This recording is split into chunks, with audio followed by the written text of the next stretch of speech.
பரிசுத்தரும் உலக இரட்சகருமாய் இருக்கிற இயேசு கிறிஸ்துவின் நாமத்தினாலே இந்த பதிவை பார்க்கிற உங்கள் ஒவ்வொருவரையும் வாழ்த்துகிறேன், வரவேற்கிறேன். அதாவது ஒரு வாரமா வீடியோ போட முடியாம போச்சு. ஆனா அதுக்குள்ள இந்த உலகத்துல என்னென்னமோ நடந்துருச்சு. கேட்டா யூதன் அக்கிரமம் செஞ்சுட்டான் அப்படின்னு சொல்றாங்க. சரி, அப்படி என்னதான் அக்கிரமம் செஞ்சுட்டான் அப்படிங்கறதை நம்ம பார்க்க போறோம். இந்த வீடியோ பதிவுல ஒரு 2 வீடியோ கிளிப்பை பார்க்க போறோம். பார்த்துட்டு இந்த கொஞ்சம் ஈரானை குறித்து ஒரு தெளிவான விளக்கத்தை நம்ம பார்ப்போம். ஏன்னு கேட்டா இங்க எல்லாமே அழுதுகிட்டு இருந்தாங்க. எல்லாமே பயங்கரமா ஒப்பாரி வச்சு அழுதுகிட்டு இருந்தாங்க. எங்க லக்னோவில் அங்க மட்டும் இல்ல, உத்தரப்பிரதேசம் முழுவதும், காஷ்மீர்லயும், தமிழ்நாட்டில எல்லாம் ஒப்பாரி வச்சு அழுதாங்க. எதுக்கு அழுகுறீங்க அப்படின்னா, எங்க அப்பாவை, ஈரானுடைய அப்பாவை யூதன் கொண்டுட்டான் அப்படின்னு சொன்னாங்க.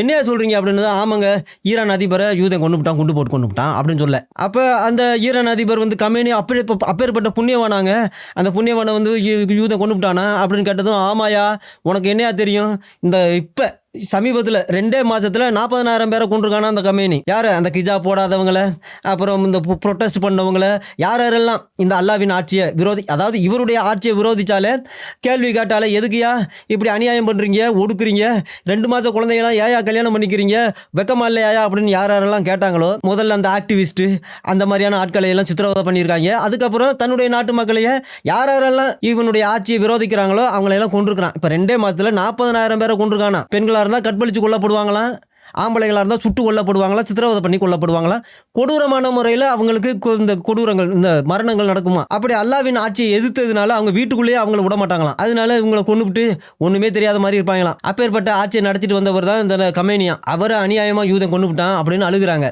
ஏன்னு கேட்டால் இவங்களுடைய மதத்தை சேர்ந்தவரான் அவர். நிறைய பேர் என்ன சொல்கிறாங்க அப்படின்னா, இல்லையா அவர் வந்து எங்கேயா சூனபதிக்கு தானே போயிருக்காரு, எங்கள் அல்லாஹ் அவருக்கு வந்து ஜன்னாவில் உன்னதமான இடத்த கொடுப்பாரியா.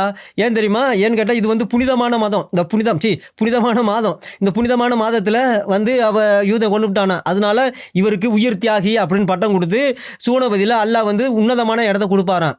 யாருக்கு? இந்த இப்ராஹிம் ரைசிக்கு, கமேனிக்கு, சின்வாருக்கு, ஏன் சாக்கிர் நாய்க்கு கூட அங்கே இடம் வந்து அல்லாஹ் ஒதுக்கி வச்சிருக்காப்ல. அந்த மாதிரியான இடத்துல தான் நம்ம கமேனியும் போயிருக்காப்ல. அதாவது சாதாரணமான சூனபதியில் வந்து 72 கன்னிகைகளோட 4 ஆறு மது ஆறுகள் ஓடும்ல, அந்த இடத்துக்கு இந்த IS பயங்கரவாதிகள், அப்புறம் இந்த ஹமாஸு, ஹூதி, ஹெசபுல்லா அப்படிங்கிற மாதிரியான ஆட்கள் தான் போவாங்களாம். ஆனால் இவங்களையெல்லாம் விட உன்னதமான இடத்துக்கு தான் யாரு? நம்ம கமேனி போவாராம் அப்படின்னு சொல்லி சந்தோஷப்பட்டாங்க நிறைய பேர். நாங்களும் அங்கே தான் போகணும்னு ஆசைப்படுறோம், அதுக்காக தான் நாங்கள் குழந்தைய பெக்குறோம் அப்படிலாம் சொல்லியிருந்தாங்க. அந்த வீடியோக்களை எல்லாம் அப்புறம் பார்ப்போம். இன்னைக்கு ரொம்ப முக்கியமான ஒரு பதிவை பார்ப்போம். முதலாவது இந்த வீடியோ கிளிப்பை பார்ப்போம். முதல்ல எனக்கு அழுக வந்துச்சு, அதுக்கப்புறம் என்னால் சிரிப்பு தாங்க முடியல. அதனால நீங்களும் பார்த்து அழுங்க, முடிஞ்ச அழுங்க, இல்லைன்னா சிரிங்க. ஏன்னு கேட்டால் இந்த இப்படி அழுகிற ஒரு கூட்டத்தில், ஒரு இலை வீட்டில் அழுகிற மாதிரி ஒப்பார வச்சு அழுகிற கூட்டத்தில் ஒருத்தன் விழுந்து விழுந்து சிரிக்கிறான். அந்த கமேனியினுடைய படத்தை வச்சுக்கிட்டே சிரிக்கிறான். அதை கொஞ்சம் பார்ப்போம்.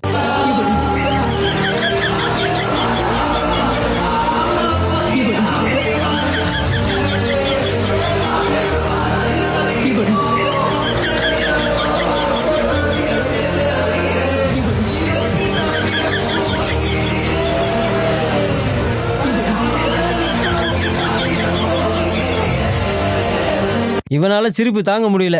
இதை பார்த்து தான் நான் விழுந்து விழுந்து சிரித்தேன். அதை பார்த்து எல்லாம், ஏயா அங்கே ஒரு மனுஷன் ஈரானில் செத்து கிடக்குறான், எல்லாரும் ஒப்பாரி வைக்கிறாங்க, சிரிச்சுக்கிட்டு இருக்க அப்படின்னு சொன்னாங்க. இல்லையா, இவங்க அழுகுறாங்க அப்படிங்கிறது வேற விஷயம்.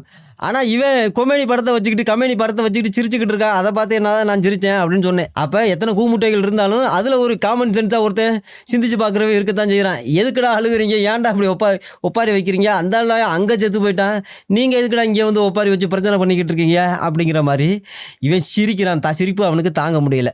சரி, இப்படி இருக்கும் பொழுது ஈரானில் இப்போ நடக்கிற ஒரு சம்பவத்தை ஒருத்தர் சொல்கிறாரு. அதை நம்ம பார்க்க போகிறோம். 2/3 of the Iranians don't believe in Islam. Out of the 75,000 mosques, 50,000 closed in 2023. And in 2026, the Iranian protesters, they were burning down the mosques and the shrines and the Islamic symbols. They are done. And I'm telling you, brothers and sisters, the numbers are in millions. It is the most amazing movement. It is I call it the great exodus, the great walkaway. It is truly the tsunami of ex-Muslims who are leaving Islam and coming to the faith in the Lord Jesus Christ. And we will see it in this. Whenever this regime falls and then the Iranian Christians will come out, you will see the concerts, the worship concert that fill stadiums. 80, 100,000 Iranians going to worship the Lord in Iran. Wow. 2/3 of the Iranians don't believe. அதான் 3/2 பங்கான ஈரானியர்கள் இஸ்லாத்தை விட்டு வெளியில வந்திருக்கிறாங்க. In Islam, out of the 75,000 mosques, அதாவது 75,000 மொத்தம் மசூதிகள், ஈரான்ல மட்டும் 75,000 மசூதிகள் இருந்துச்சான். அதுல 50,000 மசூதிகளை மூடி விட்டாங்களாம். 50,000 closed in 2023. 2023லயே அந்த 50,000 மசூதிகளை மூடிட்டாங்க. And in 2026, the Iranian protesters, they were burning down the mosques and the shrines and the Islamic symbols. அதான் அப்ப 2026ல மசூதிகளை மிச்சம் இருந்த மசூதிகளையும் கொளுத்திருக்காங்க. அது மட்டும் இல்லாமல் இந்த புனித ஸ்தலங்கள்னு அங்கங்கே வச்சுருந்துருக்குறாங்க, அதையும் கொளுத்திருக்கிறாங்க. இஸ்லாமிக் சிம்பிள்ஸ்லாம் எங்கெங்கே இருக்கோ அதையெல்லாம் ஒடிச்சு நொறுக்கியிருக்காங்க. யாரு? They ஈரானியர்கள். are done. And I'm telling you, brothers and sisters, the numbers are in. அதான் மில்லியன் கணக்கில் ஜனங்கள் ரசிக்கப்பட்டிருக்காங்க அப்படிங்கிறது தான் எல்லாருக்கும் தெரிஞ்சது. ஆயிரக்கணக்கில் ரசிக்கப்பட்டிருக்காங்க அப்படிங்கிறது. ஆனால் million தாண்டிருச்சான். Millions. It is the most amazing movement. It is I call it the great exodus, the great walk away. அப்போ இவர் வந்து ஈரான் நாட்டில் உள்ள மக்களுக்காக ஊழியம் செய்கிறதுனால இவர் வந்து இதை கிரேட் எக்ஸோடஸ் அப்படின்னு சொல்கிறாரு. அதை கிரேட் வாக்கவே அப்படின்னு அந்த நாட்டில் இருந்து, அந்த மதத்துல இருந்து, அந்த 7ஆம் நூற்றாண்டு சித்தாந்தத்திலிருந்து அந்த ஜனங்கள் வெளியேறாங்களாம் மொத்தமாக. It is truly the tsunami of ex-Muslims. அதனால ஒரு எக்ஸ் முஸ்லிம்ஸ் சுனாமி அங்கே ஏற்பட்டிருக்கு. எங்கே பார்த்தாலும் எக்ஸ் முஸ்லிமா மாதிரி இருக்கிறாங்க எங்க ஈரானில். Who are leaving Islam and coming to the faith in the Lord Jesus Christ. And விசேஷம் என்ன அப்படின்னா அவங்க அதை விட்டு போகிறதும் இல்லாமல் நம்முடைய ரட்சகராக இயேசு கிறிஸ்துவ தன்னுடைய சொந்த ரட்சகராக ஏற்றுக்கொண்டு கிறிஸ்தவ விசுவாசத்துக்குள்ளே வந்துக்கிட்டு இருக்கிறாங்க. இது ஆயிரங்கள் இல்லை, மில்லியன் கணக்கை தாண்டி இருச்சான்.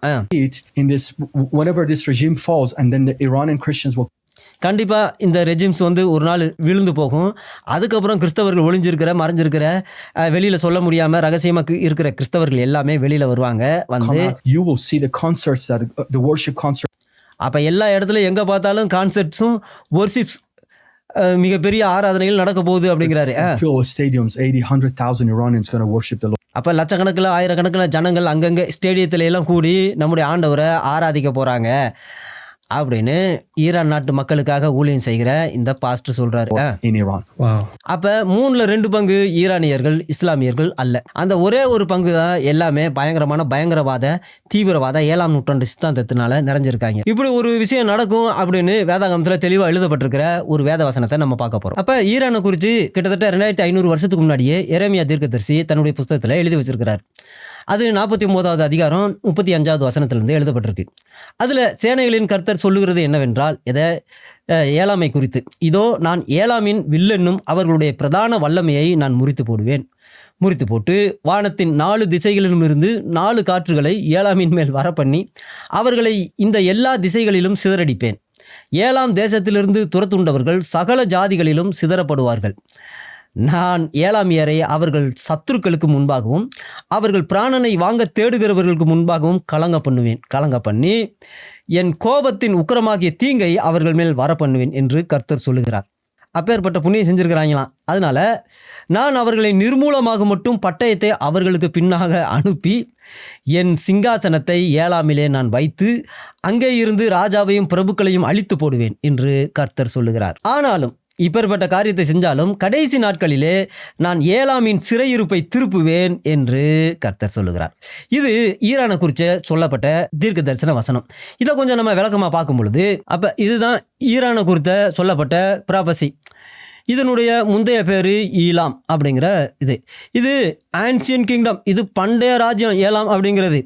இது வந்து எங்கே இருந்திருக்கு அப்படின்னா பாபிலோன் கிழக்கால இது அமைஞ்சிருக்கு. அப்படி இருக்கும் பொழுது வேதாகமத்தில் இந்த ஈலாமத்தினுடைய வரலாறும் எழுதப்பட்டிருக்கு, அதை குறித்து தீர்க்க தரிசனமும் சொல்லப்பட்டிருக்கு.